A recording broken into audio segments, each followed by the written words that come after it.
Olá, gente querida! Hoje é domingo, dia 11 de outubro, e o texto do evangelho desse domingo é Mateus 22, de 1 a 14.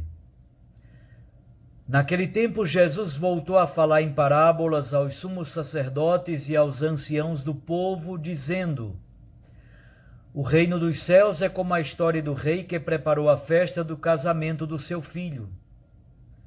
E mandou os seus empregados para chamar os convidados para a festa, mas estes não quiseram ir. O rei mandou outros empregados, dizendo: Dizei aos convidados: já preparei o banquete, os bois e os animais cevados já foram abatidos e tudo está pronto. Vinde para a festa. Mas os convidados não deram a menor atenção. Um foi para o campo, outro para os seus negócios. Outros agarraram os empregados, bateram neles e os mataram. O rei ficou indignado e mandou suas tropas para matar aqueles assassinos e incendiar a cidade deles. Em seguida, o rei disse aos empregados: A festa de casamento está pronta, mas os convidados não foram dignos dela. Portanto, ide até as encruzilhadas dos caminhos e convidai para a festa todos os que encontrardes. Então os empregados saíram pelos caminhos e reuniram todos os que encontraram, maus e bons. E a sala da festa ficou cheia de convidados. Quando o rei entrou para ver os convidados, observou aí um homem que não estava usando traje de festa. E perguntou-lhe: Amigo, como entraste aqui sem o traje de festa? Mas o homem nada respondeu. Então o rei disse aos que serviam: Amarrai os pés e as mãos desse homem e jogai-o fora na escuridão. Aí haverá choro e ranger de dentes, porque muitos são chamados e poucos são escolhidos. Palavra da salvação. Glória a vós, Senhor. Minhas irmãs e meus irmãos, estamos celebrando o 28º domingo do tempo comum. O trecho do evangelho de hoje une duas parábolas, a parábola do casamento do filho do rei e a parábola do traje de festa. Jesus conta estas duas parábolas aos chefes dos sacerdotes e aos anciãos, membros do sinédrio, que haviam decidido prendê-lo.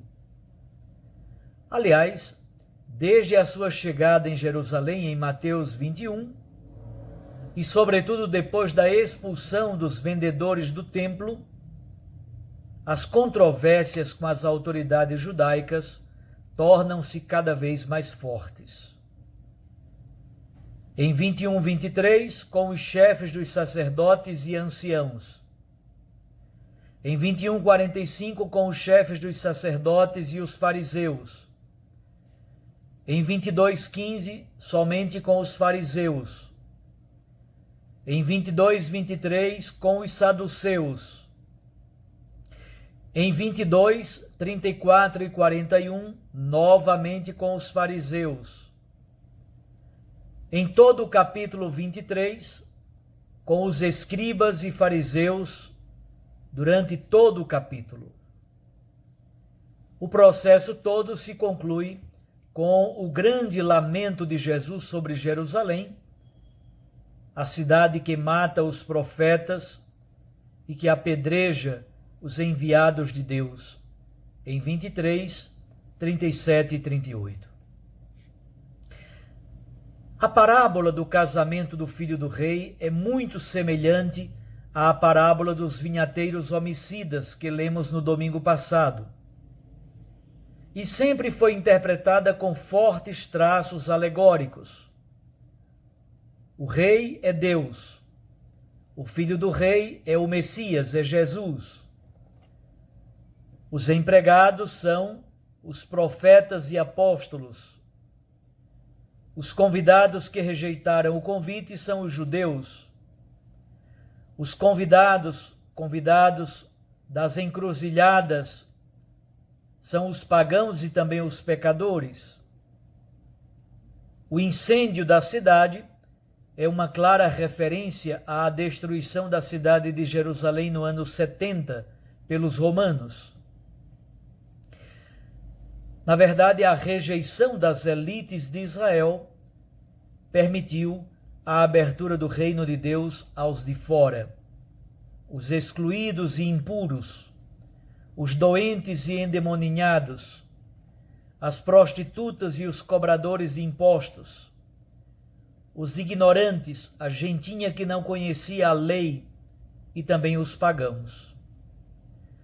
Os sumos sacerdotes, doutores da lei, os anciãos do povo que compunham o sinédrio, o grande conselho da nação judaica, se auto-excluíram do reino da salvação. A partir do versículo 11, no evangelho de hoje, muda a cena. Trata-se agora do período em que Mateus escreveu o seu evangelho, e até poderíamos dizer, trata-se também do juízo final. Mateus, portanto, acrescenta a parábola do traje da festa. A pergunta seguinte é: para tomar parte no banquete da salvação, basta ter aceito a fé cristã e o evangelho? Basta ter sido batizado e ter entrado numa comunidade cristã? Ou precisa algo mais? Esse é o problema do tempo de Mateus nos anos 80. A pessoa que aceita o convite é implicada e é também chamada à responsabilidade em sua nova condição de vida. Ela deve ter uma nova conduta, obviamente, de acordo com o chamado de Deus.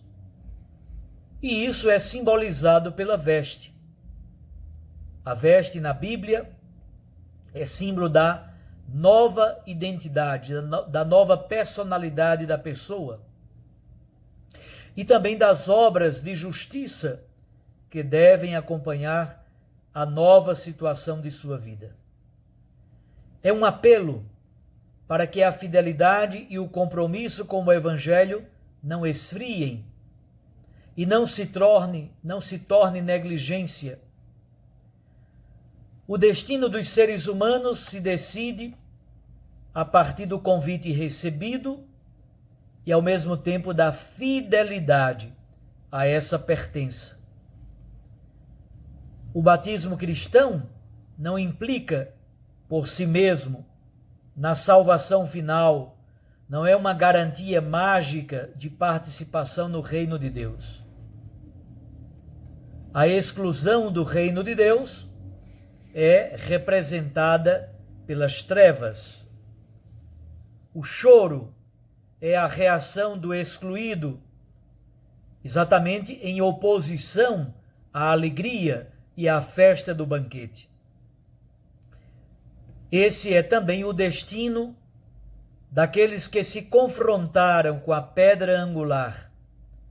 No final da parábola, que foi o texto do evangelho do domingo passado.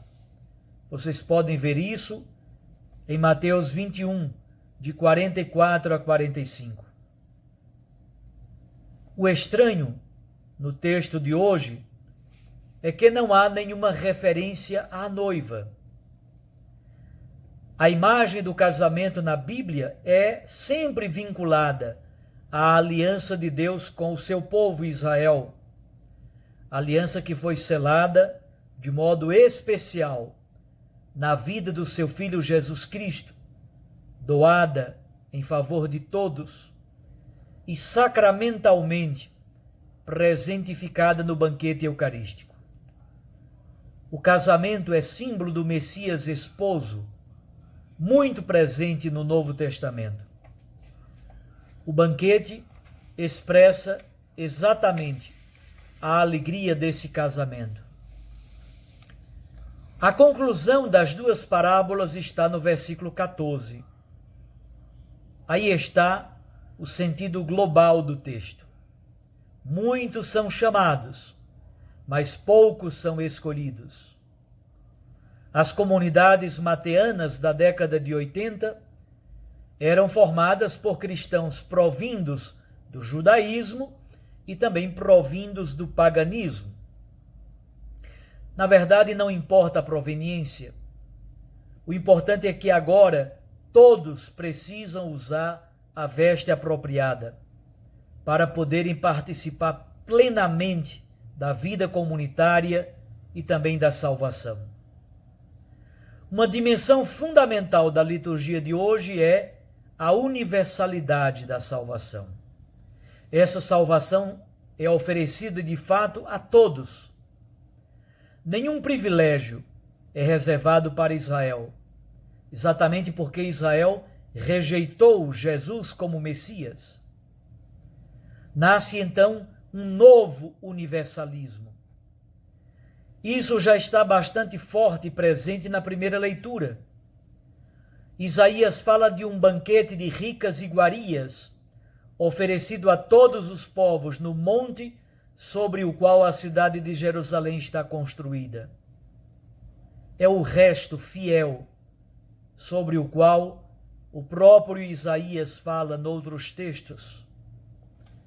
A ideia do banquete messiânico se tornou muito forte no Antigo Testamento e também ganhou corpo, ganhou forma na própria pregação de Jesus, especialmente a partir da experiência de Pentecostes, a vinda do Espírito Santo, e também na festa, no festim do reino de Deus, que fundamentalmente é a Eucaristia. A abundância do banquete presente em Isaías, também presente no texto do Evangelho de hoje e no próprio Salmo 23, o Salmo do Bom Pastor, que é o salmo responsorial da liturgia, contrasta fortemente com a pobreza, com a simplicidade e com a vida austera de Paulo, aprisionado em Éfeso por causa da pregação do Evangelho. Paulo sabe viver na abundância e na pobreza, tendo de sobra ou vivendo na necessidade. Por que será? Exatamente porque Paulo pôs a sua confiança unicamente no Senhor. A fraterna generosidade da comunidade de Filipos, que traz doações para Paulo na prisão, é o sinal maior desse Deus que é pastor, que cuida, que conduz o seu rebanho, que oferece o banquete da graça universal e também nos convida a tomarmos parte desse banquete. Percebamos, há um elemento bonito, a universalidade da graça que quer reunir todos no banquete da vida, no banquete da salvação. Reunião de todos, universalmente.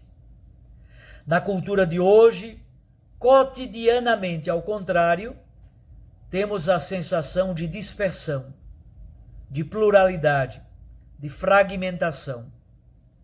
Mais do que isso, o mundo da chamada pós-verdade, o perigo de perdermos a identidade, exatamente porque a instabilidade se instaura como algo estável. A verdade vai sendo liquidificada e a crise se torna norma. É por isso que, embora o convite seja para todos, há a necessidade de se usar um traje, de se ter uma identidade, um critério de pertença.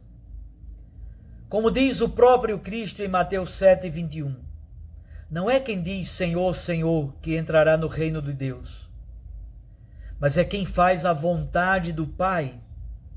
Pertencer à igreja não é uma mágica, não é um amuleto que a gente usa.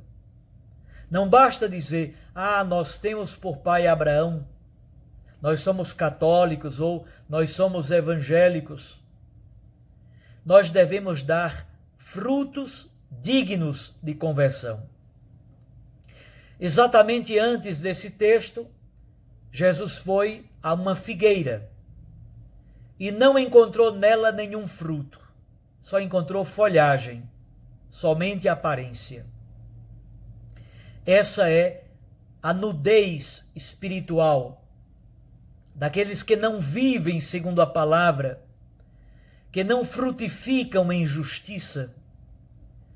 Ser chamado e ter respondido não significa automaticamente ser salvo. Todos são chamados, o banquete é para todos, mas é preciso optar livremente por Deus e viver segundo a verdade. Para a nossa meditação no dia de hoje e durante esta semana, guardemos estes 5 elementos. Primeiro, a universalidade da salvação, oferecida como banquete a todos, sem distinção.